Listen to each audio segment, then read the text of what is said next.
Quand on vit en fait à fond, on a toutes ces sensations qui rendent notre vie très intéressante. Traversée du pôle Nord, de nuit, avec Borghi et Osland. Une aventure extrêmement dangereuse et difficile, avec la glace qui menace de se briser sous leurs pas à chaque instant. Son compagnon de traversée, Borghi, tombe dans l'eau glacée.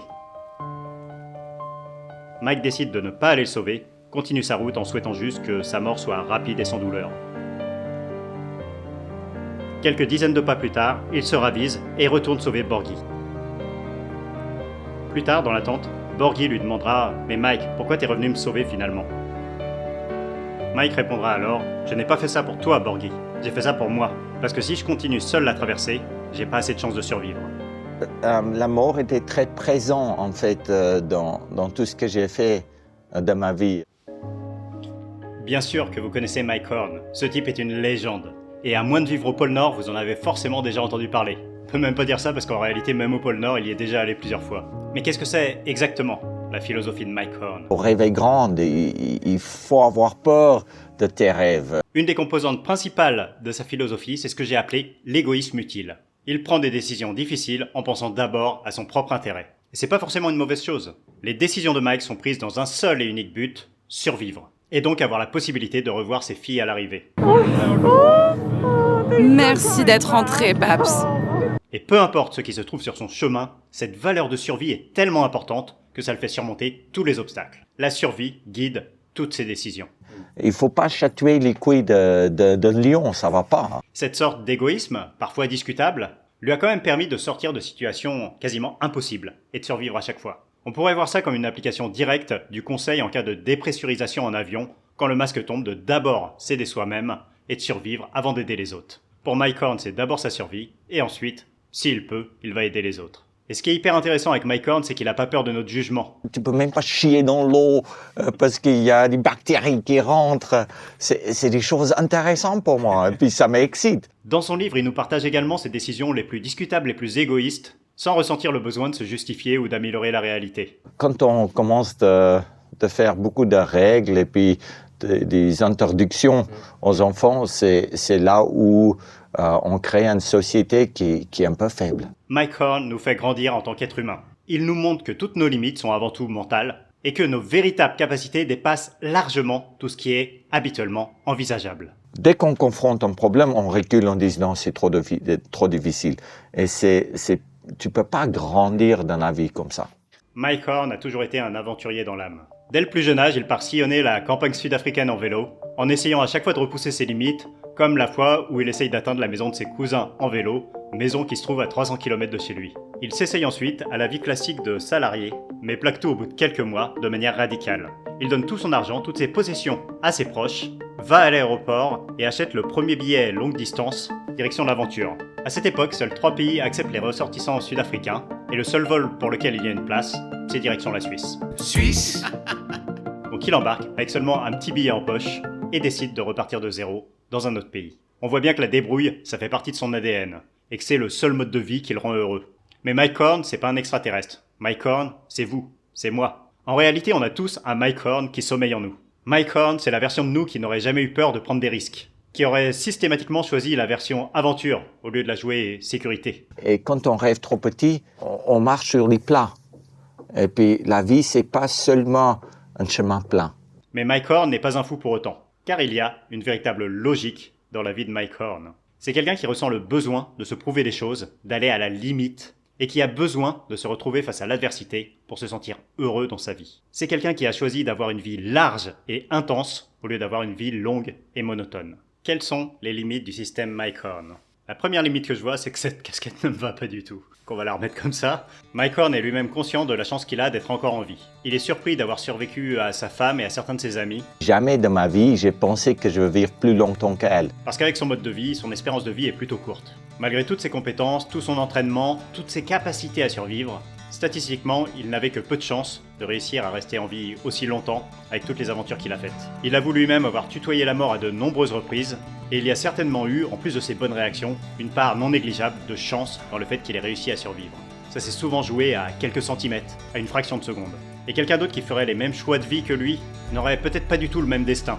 On se souvient de l'histoire vraie et tragique racontée dans le film Into the Wild, où le protagoniste fait une erreur fatale lors de sa première expérience en nature, en confondant une plante comestible et un poison. Si Mike Horn n'avait pas réussi à survivre à ses premières expéditions, il ne serait sans doute pas autant un modèle aujourd'hui, et serait même un oublié de l'histoire. Est-ce que tu as tout fait que tu voulais faire dans ta vie? Pour moi, j'acceptais pas de mourir parce que je voulais encore faire quelque chose. Une hypothèse à prendre en compte, et c'est ça le biais du survivant, c'est de se dire qu'il y a peut-être des dizaines de gens qui ont tenté l'aventure comme Mike Horn, mais qu'il n'y en a qu'un qui est resté en vie à la fin. Et c'est aussi, et surtout, parce qu'il a réussi à survivre que sa philosophie nous touche autant aujourd'hui, qu'on le prend autant pour un modèle. Ça ne diminue en rien ses exploits et sa façon de vivre. Et on ne peut évidemment pas le blâmer pour être un survivant. Au contraire.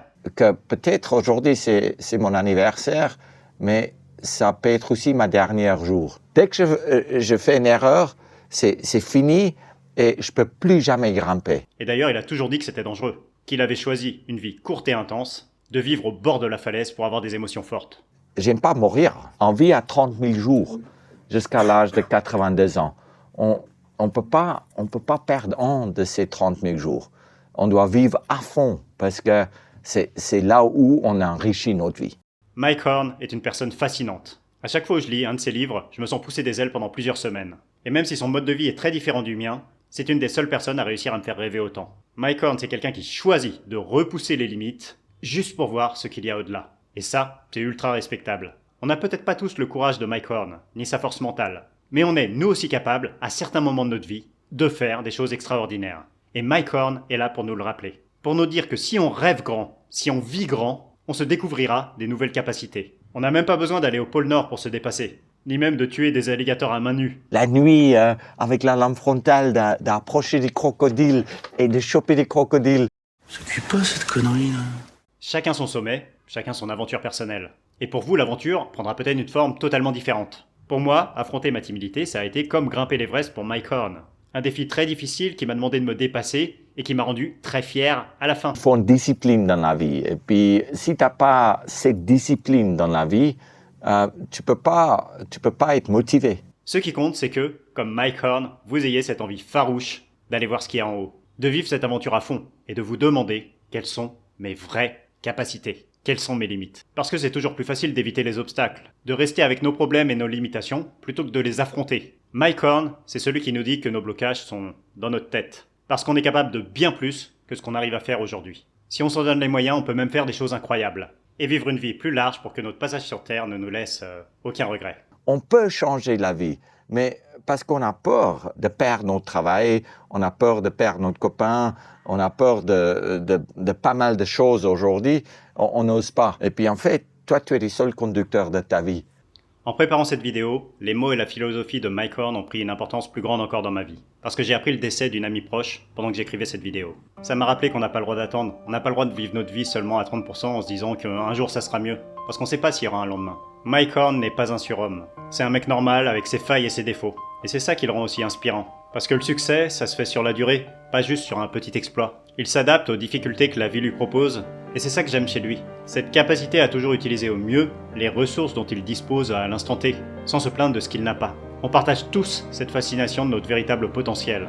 Mais là où on s'interroge et où on agit assez peu finalement, lui passe à l'action systématiquement pour se tester. Il choisit volontairement de se mettre dans des situations où il sera très en dehors de sa zone de confort, et se fait confiance pour trouver les moyens d'y survivre d'une manière ou d'une autre. Et si ça passe par le fait de devoir se couper un bout d'orteil gelé, c'est pas grave pour lui. Ça fait partie de l'aventure, partie de la survie. Et tous les moyens sont bons pour arriver à son but. Parce que oui, ça demande une confiance en soi absolue de se dire « je vais réussir à faire ce qu'aucun être humain n'a réussi à faire avant moi ».